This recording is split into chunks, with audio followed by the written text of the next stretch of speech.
Le Pacifique, c'est fait, c'est par ces mots que Bertrand Piccard a commenté son arrivée à Mountain View. Après une traversée de plus de 62 heures, le pilote suisse a atterri sans encombre en Californie. Une arrivée synonyme de soulagement car rappelez-vous, l'avion solaire était cloué au sol à Hawaï. Une longue escale de 8 mois pour dans un premier temps réparer les batteries endommagées par une chaleur excessive, pour ensuite attendre une fenêtre météorologique favorable pour repartir. Beaucoup de pression pour ce deuxième vol, beaucoup de pression parce que il est relativement tôt dans la saison, donc la collecte d'énergie solaire est plus difficile, et puis aussi parce que on sait que c'est un vol qui est a priori challengeant. Et puis en fait, le vol s'est extrêmement bien passé. Je pense que les 8 mois de travail acharné qui ont séparé les deux vols ont porté leurs fruits. Tous les membres de l'équipe ont beaucoup travaillé pour développer de nouvelles approches, de nouvelles solutions métiers. Nous, côté calcul, on a énormément renforcé la précision des calculs, la capacité à mieux prévoir les détails.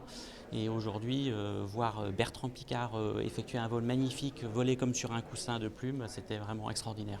Cette traversée du Pacifique était considérée comme la plus périlleuse. En effet, Bertrand Piccard ne disposait d'aucune solution pour se poser en cas d'urgence.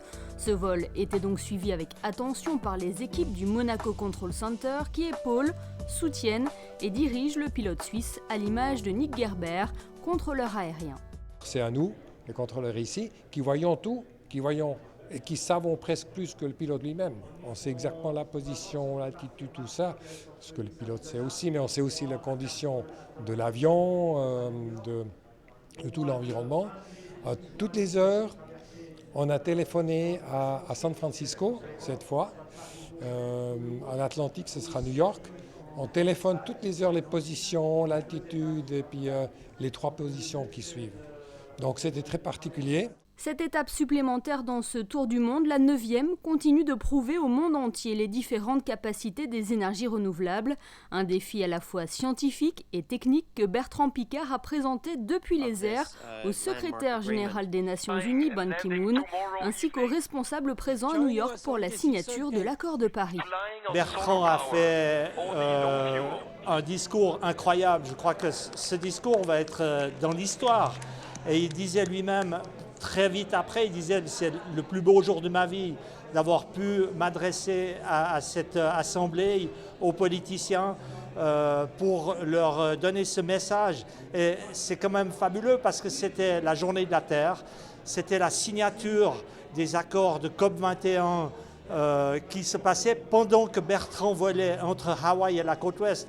Donc toutes les étoiles étaient alignées parfaitement. Et vous savez, il y a 3 ans, jour pour jour, on volait au-dessus du Golden Gate avec le premier avion. Donc c'est assez incroyable comment les choses se présentent. Donc là, vraiment que du bonheur. Un travail extraordinaire ici à Monaco, grâce au prince Albert II qui nous accueille.